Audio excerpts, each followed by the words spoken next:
আমাদের সঙ্গে এসে ডিবেট করেন, আমরা এখান থেকে এখন চলে যাব। কিন্তু এই যে 1 মাস ধরে অতিবাহিত হওয়ার পরও এইখানে আমরা মশার কামড়কে মশামাছি কুত্তার সঙ্গে বসবাস করব, এইটা তো হতে পারে না। আমরা আগামী বুধবার একটা বৃহৎ আকারের সমাবেশের ডাক দিছি।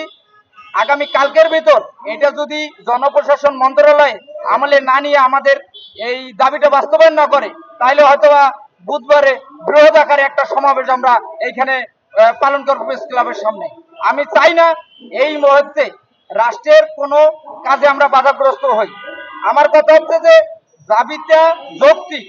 করোনাকালীন যে সময়টা গেছে, আমাদের 90 থেকে 94 সাল পর্যন্ত ব্যাকডেট দিয়েছে, কিন্তু এই সময়টা কেউ একদিনের জন্য পায় নাই। যারা আন্দোলন করলো, যারা রাজপথে রক্ত দিল, তাদের আপনারা শূন্য হাতে ফিরিয়ে দিলেন। এইখানে বৈষম্য আপনারা করালেন। আপনারা 35-37 একটা সুপারিশ বাস্তবায়ন করলেন। আপনাদের ভাবা উচিত ছিল যে 35-37 এটা সুপারিশ করার পর যদি এটা বৈষম্য শিকার হয়, তাহলে আমরা 35-এ সুপারিশ করলেন না কেন? এইখানে সাধারণ শিক্ষার্থীরা কোনোভাবেই এই দায়ভার নিবে না। আমরা আরো একটা কথা ক্লিয়ার করে দিতে চাই, এই মুহূর্তে আমরা এখানে অবস্থান নিছি শান্তিপূর্ণভাবে। 33 দিন পর সবাই অধৈর্য হয়ে গেছে।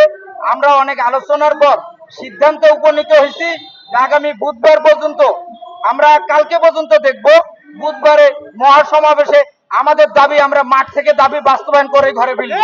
এরপরে আমরা দেখতে চাই যে সরকারের যে নীতি নির্ধারকরা আছে, ওনারা আমাদের ঊর্ধ্বে না আমরা তাদের ঊর্ধ্বে।